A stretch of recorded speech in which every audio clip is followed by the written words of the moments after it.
here this time to push this, which is the latest release on Fourth Dimension Records by Senestra. This is the debut album by Alan Ryder of Adventures in Reality and formerly of Attrition, Stress and Dance Naked, in collaboration with Hiroshimabend, which is the music endeavour of Puppy 38. Puppy 38 is somebody you may be familiar with through my labels, because he has done a lot of design work for my books, and he's done a couple of releases now. He's been involved in a couple of releases. He did the final package, etc. He even did the mastering for that as well. So he's been involved with Fourth Dimension and Lumberton Trading Company for a good couple of years or so now. And the same really applies to Alan Ryder. He's also collaborated with me on his books for Fourth Dimension. So this may appear somewhat incestuous, and fuck it, maybe it looks that way. I would have released this album anyway. Regardless, the music's really good. So there we are, Senestra, the debut by this duo. And there's the back cover again. And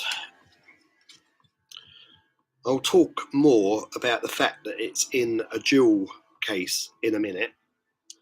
But I'll say a little more about the actual album first.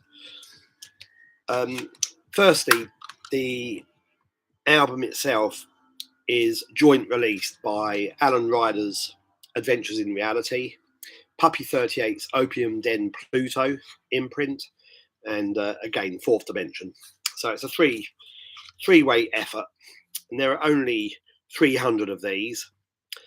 Only 300 CDs were pressed, but 25 were assigned for a limited edition that Alan and Puppy 38 have taken care of. The limited edition, of which there might still be a few copies available, arrives in a 3D package that resembles a prison cell. So pretty neat. I think they might be numbered as well, but don't quote me on that. I honestly can't remember. I haven't got mine yet, so I can't. I can't even look at a copy to testify that. But nonetheless, a pretty cool idea. So yeah. So the debut, as you can see, it's called Stanford. So it's named after the psychological experiments that took place at Stanford University in 1971, so in America.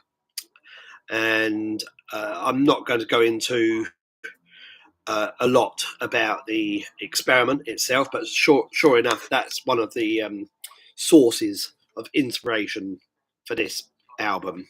So the actual experiment itself, I'm sure many of you are familiar with anyway, but if you are at all cynical about certain aspects of human nature, as indeed I am,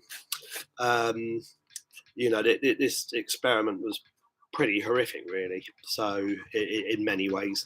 So if you don't know anything about it, then it's worth reading up about it, investigate it, just find out a little more about it if you're so inclined. So I think I have an idea. It's one of those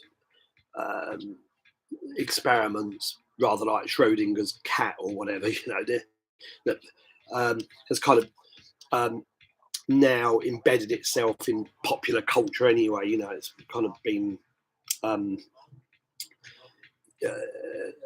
yeah, a lot of people are familiar with it. That's what I'm trying to say. So I'm being distracted typically by the music itself, which you probably can't hear, but I am playing the CD from this, as is my want sometimes. So it's in the background, but it's distracting me, and it's probably a completely fruitless exercise as usual because you probably can't hear anything. So here, maybe you can hear a little of it now.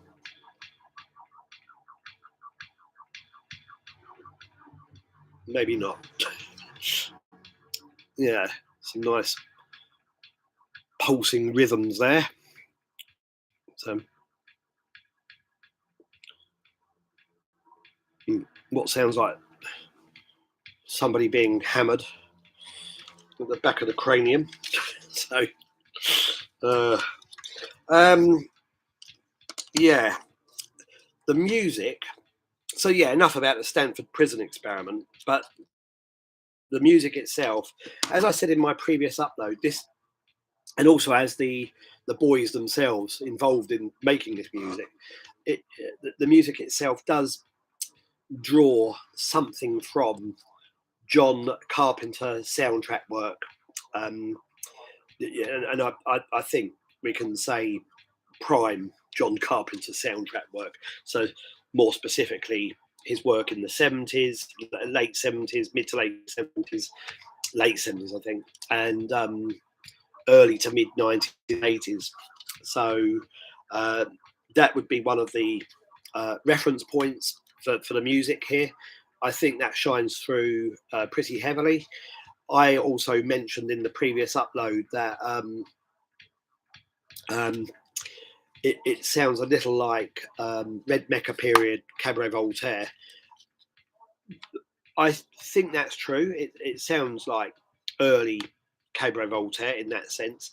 That early in the sense of Cabaret Voltaire, Cabaret Voltaire's nascent steps towards the dance floor.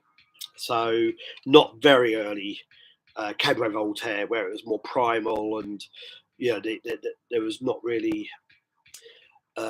not much in the way of cohesion to their work. It was more avant-garde, crude electronics orientated.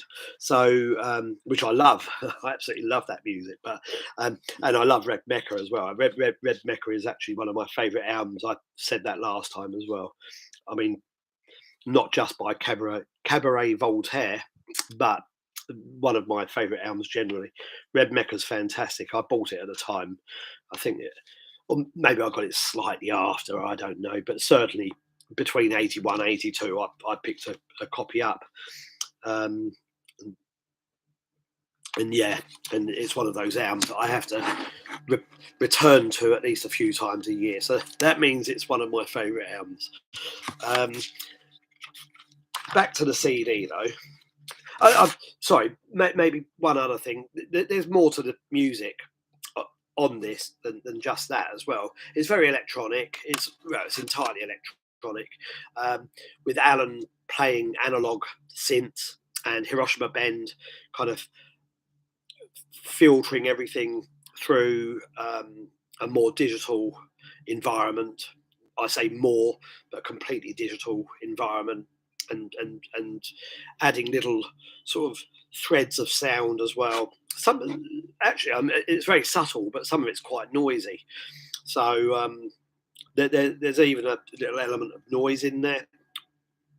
Kind of untamed electronic uh,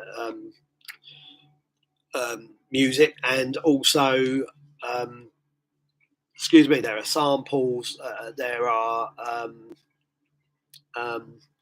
other sounds that sound reminiscent to me of groups like Future Sound of London or the Orb even. Not too much in the way of that, but and it's the music itself certainly doesn't sound like that in the least, but I can just pick out little nods towards some of that area of music. Sort of kind of 90s, yeah, I think we can say the Orb and Future Sound of London are late 80s, 90s when they're in their prime. Maybe even Coil as well, little hints of this. So some really nice subtle hints of other music in there as well. But ultimately, it just sounds like Senestra. It's one of those things I've ruminated on a lot in recent years. It's very hard to find. Well, I would say it's impossible to find anything completely original now, and has been for a long time. So I always think when it comes to the music that I release or that I'm involved with somehow, I'm not necessarily looking for originality anymore, or innovation. I'm always looking for that other ingredient that I think I always look for right from the beginning when I first got interested in music. So there has to be something else at work. We can call it substance or content or something that at least reflects this inner drive, this compulsion, to make music. I think that is one of the things that defines most of the music I'm interested in, whether it's free jazz or electronic music or avant rock or whatever, post punk, whatever. All kind of psychedelia. I mean, cosmic, all kinds of music that I'm interested in. But I think, to me, it has to feel like it's got, it had to be made for whatever reason. Those reasons can perhaps be analysed and dissected even further, but there has to be this compulsion ultimately driving the music. Without that, I think it's just people showing off their technique or their abilities or whatever on various instruments or through various methods, So I've always looked for that. And yeah, this has it in droves. So a really nice album, and I'm really, really, really happy to have been part of this as well. I can't emphasise that enough. I'm happy to be part of every single release that I do, but of course. But yeah, I'm very happy that the boys, Alan and Michael Everett, aka Puppy 38, were happy to let me jump on board as well. And I'm hoping I could bring something to the table as well, because I do have a network, as microcosmic as it is. Nonetheless, I do have a little network of people out there, and I've got my distributor in London as well, Cargo Records, so that's always a bonus. And I'm pretty. I complain a lot about it, but I'm pretty bloody hands-on with all this shit. So, I go to the post office pretty much every day with huge piles of packages and whatever. What have I been doing this morning? I've been packing more orders and preparing trades and so on and so forth. So, again, I complain about it very much, but I do derive some satisfaction from it. I derive a lot of satisfaction from it as well, knowing that this music's going out to people, and and hoping that maybe a few of them will give me some feedback. And I do get feedback sometimes. People will write and say that that a certain release has landed and they're really enjoying it or whatever. A couple of people have said the complete opposite, but that's to be expected, especially given the nature of the music that I release. But enough of that. Ordering details for this below. What I wanted to say as well, one other thing, is that you'll notice that this is in a jewel case. It's the first jewel case CD that I've done for many, many years. I usually do digipacks simply because they're much easier to ship They're lighter, so they keep costs down a little. And if you're sending out individual orders, there's less likelihood of a digipack ending up destroyed or battered in some way, um, you know, en route, So, whereas dual cases do very often end up arriving with cracks and chips in the spine, and all kinds of other things. Again, it can happen to digipacks, of course. I've certainly received digipacks that are dinged in the corner, but there's less risk generally of that. So with digipacks, damage, shipping damage. So I hope that all of the copies that I've been sending since these arrived just over a week ago, all the copies that I've been sending out arrive okay. All of the orders have gone out now. All of the direct orders that I've so far received have gone, and I sent out many promos prior to that as well. The actual release date is March the 17th, so it's next Friday anyway. So my rationale was, and indeed Alan and Puppy 38s as well, was that maybe people will actually receive their CD on or around the 17th. So instead of just waiting for us to ship then, hopefully they will actually receive their CDs on that day or around that day. So yeah, so I've said it before, I've stipulated this many times, but I hate when I've got a new release here. I hate seeing it just sat on the floor in boxes, for days or weeks on end sometimes, or longer sometimes. I like to get whenever I receive a new release, I like to start shipping it, or a new book, I like to start shipping it immediately. And again, I've said this before, I definitely do get a lot of satisfaction from seeing that box, that full box, start to diminish. So yeah, it's nice to know that copies have gone out to various people around the world. So yeah, there we are. So that's the latest CD. Ordering details below, and if you're interested in the special edition, maybe I'll put a link to Puppy 38. Might make more sense given that a lot of people will be probably ordering from Europe, mainland Europe, rather than the UK. Maybe I'll put Alan Ryder's there as well. I'll put a few links. Yeah, it would be unfair otherwise. So you can tell I plan these things, can't you? I'm thinking aloud. So pure improvisation. So and my voice is going as well because I've been fucked over by another cold for the second time so far this year. So my voice is somewhat ravaged at the moment, and again, as I always say, when I've had a cold or I'm at the tail end of a cold, it's probably a blessing for many people. But yeah, maybe just to wrap up Senestra, it's also part of the CD deal, or has been part of the CD deal. If you're interested in that, then check out the shop. That's the ongoing deal that I run through the labels, through the shop. And for £30 plus a nominal shipping fee, you can get the next 7 CDs that I release. So just to go into those very, very briefly, the next one will be by Ashtray Navigations.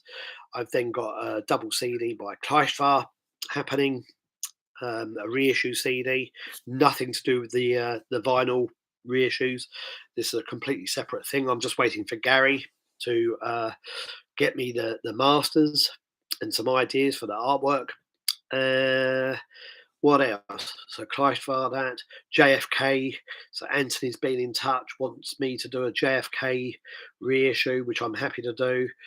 There should also be at some point an alternative TV compilation, the second one I'll have released, and there will also be a Splintered, so my group Splintered double CD coming at some point as well. I don't know what the latest is with that, so I need to push the guys again, because it's kind of dragging on somewhat. But anyway, that's a separate story that I won't bore you with. Mummies and Madmen, there'll be news on that soon as well. Another Alan Ryder thing from back in the day. That will be a CD now. I'm sure there are a couple of other things happening as well, but that's enough. Otherwise, I'm expecting test pressings for the final double LP soon enough, and the Kleistvar double LP test pressings prior to that. So I think maybe next month there'll be news on both of those. Edward Caspel has agreed to another release for Lumberton Trading Company, my other imprint, because he was actually absolutely delighted with the 10-inch that I did, Permission to Leave the Temple, of which I've only got about 20 copies left. And so, yeah, we're discussing that. Also mooting the idea of a new alternative TV album coming out on Fourth Dimension later this year, or at least we'll start pushing it later this year. But this will be apparently an instrumental album of Mark Perry's, and I think it will be slightly more avant-garde in nature as well. It won't be so song driven. That's what I'm being told. Don't hold me to it. Don't hold Mark to it. Don't pester him. So, it's the last thing he needs. But yeah, if you're one of those aging punks, expecting or half hoping for a record that sounds like Action Time Vision part 2 or whatever, or full of songs that sound like that, you're going to be sorely disappointed. So, I'm all for it. So I'm all for this idea that Mark has mooted for this upcoming ATV LP. So news on that in due course. Just in relation to Mark Perry, the book that I've been working on for 2 or 3 years now, at least a couple of years, is now with Puppy 38. So I've done the lion's share of my work, and I've handed everything to Puppy 38. So we'll see what happens over the next 2 or 3 weeks. I'm sure I will start seeing PDFs arrive sometime later this month for at least some of the pages. So we're that much closer to the book being print ready anyway. What else? I think that's pretty much it. So I've received quite a few things in the last week or so. This has been on the turntable quite a lot. Strath FR, formerly Strath for Rebellion. I don't know how to pronounce it properly. They used to be like a post-industrial group. This is more electronic, this album, with some avant-garde flex. It's still got this openness to the music. Really good album anyway. So I've been listening to that a lot. Also, Christoph Heeman's latest, the guy that used to be in HNAS. Yeah, that's been on a lot. Lard Free as well. I was listening to some reissues of Lard Free a lot in the last couple of weeks, but I don't have to review those. So don't have to review anything, do I? but I'm going to review the Strath FR and the Christoph Heeman, I think. At least they're on the pile, along with many other things. But I think I've once again spoken for long enough. And I definitely need a cup of Yorkshire's finest to help with this. So I need a strong brew to help with my throat. So thank you very much for listening and making it to the end. If you've made it this far, check out the links below. Thanks to everybody who supports the labels, the books, etc., etc. It means a lot. It really does. And again, check it out. It's a really fine album. And I think, like me, once you play this the first time, you'll want to play it again. I've played it about 10 times this last week. I shouldn't say. Alan and Puppy 38 will start, their heads will start swelling, won't they? But perhaps, maybe not. So, but it's a really good album anyway. That's what I'm trying to say. So thanks again. Bye bye. Be back here soon. Cheers. Bye.